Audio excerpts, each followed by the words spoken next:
ଘରେ ବସି ଆଧାର କାର୍ଡ ମାଗଣାରେ ଅପଡେଟ୍ କରନ୍ତୁ। 14 ସେପ୍ଟେମ୍ବର ଶେଷ ତାରିଖ। ଚଳିତ ବର୍ଷ ଜୁନ୍ ମାସ ସରକାର ଆଧାର ଅପଡେଟ୍ ପାଇଁ ଶେଷ ତାରିଖକୁ 14 ସେପ୍ଟେମ୍ବର ପର୍ଯ୍ୟନ୍ତ ବୃଦ୍ଧି କରିଥିଲେ ଏବଂ ବର୍ତ୍ତମାନ ଏହି ତାରିଖ ପାଖେଇ ଆସୁଛି। ପୁରୁଣା ଆଧାରକୁ କିପରି ଅପଡେଟ୍ କରିବେ, ଏହାର ପଦ୍ଧତି ବିଷୟରେ ଜାଣିବା ଜରୁରୀ। ଆସନ୍ତୁ ଜାଣିବା। ଆଧାର କାର୍ଡ ଡକ୍ୟୁମେଣ୍ଟ ଅପଲୋଡ୍ କରିବା ନେଇ ପୁଣି ସୁଯୋଗ ମିଳିଛି। ଏହା ହେଉଛି ଚତୁର୍ଥ ଥର ଯେତେବେଳେ ଲୋକମାନେ ଆଧାର କାର୍ଡକୁ ମାଗଣାରେ ଅପଡେଟ୍ କରିବା ସୁଯୋଗ ପାଇଛନ୍ତି। ଚଳିତ ବର୍ଷ ଜୁନ୍ ମାସରେ ସରକାର ଆଧାର ଅପଡେଟ୍ ପାଇଁ ଶେଷ ତାରିଖକୁ 14 ସେପ୍ଟେମ୍ବର ପର୍ଯ୍ୟନ୍ତ ବୃଦ୍ଧି କରିଥିଲେ ଏବଂ ବର୍ତ୍ତମାନ ଏହି ତାରିଖ ପାଖେଇ ଆସୁଛି।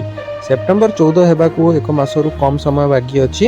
ଯଦି ଆପଣଙ୍କର ମଧ୍ୟ 10 ବର୍ଷର ପୁରୁଣା ଆଧାର କାର୍ଡ ଅଛି ଏବଂ ଏହା ଅବଧି ମଧ୍ୟ ଏଥିରେ ଅପଡେଟ୍ ହୋଇନାହିଁ, ତେବେ ଏହିପରି ଆଧାରକୁ ଅପଡେଟ୍ କରିବାକୁ ପଡ଼ିବ। ଏଭଳି ପରିସ୍ଥିତିରେ ଆପଣ ଆଧାର କାର୍ଡକୁ ଯଥାଶୀଘ୍ର ଅପଡେଟ୍ କରିନେବା ଭଲ ହେବ। ଘରେ ବସି ମଧ୍ୟ ମୋବାଇଲ ମାଧ୍ୟମରେ ଆପଣ ଆଧାର ଅପଡେଟ୍ କରିପାରିବେ। ଆଧାର କାର୍ଡ ଅପଡେଟ୍ କରିବାକୁ UIDAIXରେ ଏକ ପୋଷ୍ଟ କରି ଲୋକଙ୍କୁ ଜଣାଇ ଦେଇଛି ଯେ ଅପଡେଟ୍ କରିବା ଶେଷ ତାରିଖ ହେଉଛି 14 ସେପ୍ଟେମ୍ବର। ଏହା ପୂର୍ବରୁ ଆପଣଙ୍କର ଆଧାର ଅପଡେଟ୍ କରନ୍ତୁ। ପରବର୍ତ୍ତୀ ଖବର, ଆଗାମୀ 3 ଦିନ ଯାଏଁ ରାଜ୍ୟରେ ପ୍ରବଳ ବର୍ଷା ହେବା ନେଇ ଆକଳନ କରିଛି ଆଞ୍ଚଳିକ ପାଣିପାଗ ବିଭାଗ କେନ୍ଦ୍ର। କିଛି ସ୍ଥାନରେ ପ୍ରବଳରୁ ଅତି ପ୍ରବଳ ବର୍ଷା ମଧ୍ୟ ହୋଇପାରେ। ଉତ୍ତର ବଙ୍ଗୋପସାଗର ସୃଷ୍ଟି ହୋଇଛି ଘୂର୍ଣ୍ଣିବଳୟ। ଏହି ଘୂର୍ଣ୍ଣିବଳୟଟି ଅଧିକ ଘନୀଭୂତ ହୋଇ ଆସନ୍ତା 24 ଘଣ୍ଟାରେ ଲଘୁଚାପ ରୂପ ନେବ। ପ୍ରଭାବରେ ରାଜ୍ୟରେ ବର୍ଷାର ପରିମାଣ ବଢ଼ିବାର ସମ୍ଭାବନା ରହିଛି। ଏନେଇ ସୂଚନା ଦେଇଛି ଆଞ୍ଚଳିକ ପାଣିପାଗ ବିଭାଗ। ଆଗାମୀ 3 ଦିନ ଯାଏଁ ରାଜ୍ୟରେ ପ୍ରବଳ ବର୍ଷା ହେବା ନେଇ ଆକଳନ କରିଛି ଆଞ୍ଚଳିକ ପାଣିପାଗ ବିଭାଗ କେନ୍ଦ୍ର।